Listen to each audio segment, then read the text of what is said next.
Om Sai Ram. This is Sai Satcharitra chapter 40. This chapter covers the following: attending Mrs.Deo's Udyapan ceremony as a sannyasi with two others, and visiting Hemadpant's house in the form of a picture. Preliminary: blessed is Shri Sai Samartha, who gives his devotees instructions in both temporal and spiritual matters and makes them happy by enabling them to achieve the goal of their life. When Baba places his hand on their heads, he transfers his powers to them and thus destroys the sense of differentiation and makes them attain that unattainable thing, self-realization. He embraces devotees who prostrate themselves before him with no sense of duality or difference. He becomes one with devotees the way the rivers merge with the sea, and gives them his power and possession.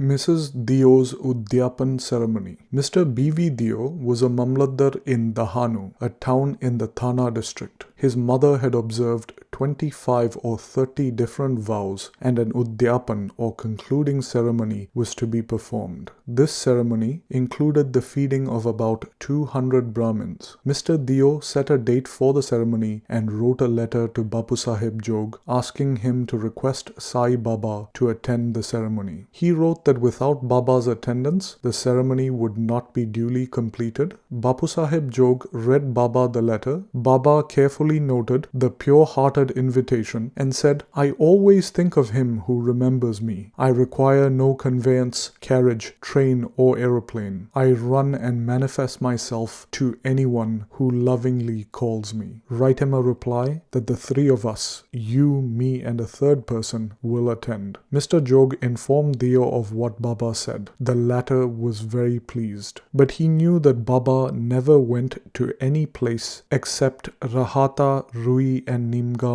in person. He also knew that nothing was impossible for Baba, as he was all-pervading, and that he might suddenly come in any form he likes and fulfill his promise. A few days before the Udyapan, a sannyasi professing to work for the cause of the protection of cows came to the station master at Dahanu to collect subscriptions. The latter told him to go into town and see the Mamlatdar, that is Mr.Deo, and with his help collect funds. Just then, the Mamlatdar happened to come there. The station master introduced the sannyasi to him, and Mr.Deo and the sannyasi then sat and talked on the station platform. Mr.Deo told him that a donation list for some other charitable cause had already been started by another prominent citizen, and thus it would not be appropriate to start another donation list right away. He told the sannyasi that it would be better if he came back after a few months. The sannyasi left, promising to return. On the day of the ceremony, the sannyasi came in a tanga that stopped in front of Mr.Deo's house at about 10 a.m. Deo thought that he had come to discuss the donations. Seeing him busy with the preparations for the ceremony, the sannyasi said that he had not come for money but for meals. Deo said, "All right, we are very glad and you're welcome. The house is yours." The sannyasi then said, "There are two lads with me." Deo replied, "Please bring them too." As there were still 2 hours till lunch, Deo inquired where he should send for them. The sannyasi said that it was not necessary, as they would come at the appointed time.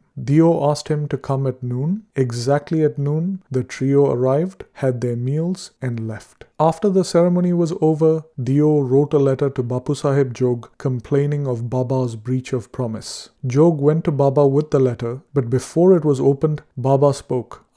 He says that I promised to come but deceived him. Inform him that I did attend his ceremony with 2 others, but he failed to recognize me. Then why did he invite me in the first place? Tell him that he thought that the sannyasi had come to ask for subscription money. Did I not clear his doubts in that respect? And did I not say that I would come with 2 others? And didn't the trio come on time and have their meals? See, to keep my word, I would even sacrifice my life. I would never be untrue to my words. This reply gladdened Jog's heart, and he communicated Baba's entire reply to Deo. As soon as Deo read it, he burst into tears of joy, but he took himself to task mentally for vainly blaming Baba. He wondered how he was deceived by the Sannyasi's prior visit and his coming to him for donations, and he also failed to catch the significance of the Sannyasi's words that he would come with 2 others for meals. This story clearly shows that when the devotees surrender themselves completely to their Sadguru, he sees that the religious ceremonies in their houses are duly executed and completed with all the necessary formalities. Visiting Hemadpant's house in the form of a picture. Now let us talk about another story which shows how Baba appeared in the form of his picture and fulfilled the desires of his devotee. One morning in 1917, Hemadpant had a vision. Baba appeared to him in his dreams in the form of a well-dressed sannyasi, woke him up and said that he would come to Hemadpant's house for meals that day. When he awoke, he couldn't see Sai, but he remembered each and every word Baba said in his dream. Though he had been in contact with Baba for 7 years, and though he always meditated on Baba, he had never expected Baba would come to his house for meals. However, very pleased with Baba's words, he went to his wife and informed her that since it was holy, a sannyasi guest was coming for meals and that some extra rice should be prepared. She asked who the guest was and whence he was coming. Then, so as not to lead her astray and not to cause any misunderstanding, he told her the truth. She doubtingly asked whether it was possible that Baba would come from Shirdi, leaving behind the dainty dishes to accept their coarse food. Hemadpant then assured her that Baba might not come in person, but that he might attend in the form of a guest, and that they would lose nothing if they cooked some extra rice. After this, preparations for lunch continued, and it was ready at noon. The Holika worship was conducted, and the leaves or dishes were spread and arranged with rangoli marks around them. 2 rows of seats were arranged with a central seat between them for the guest. All the members of the family, sons, grandsons,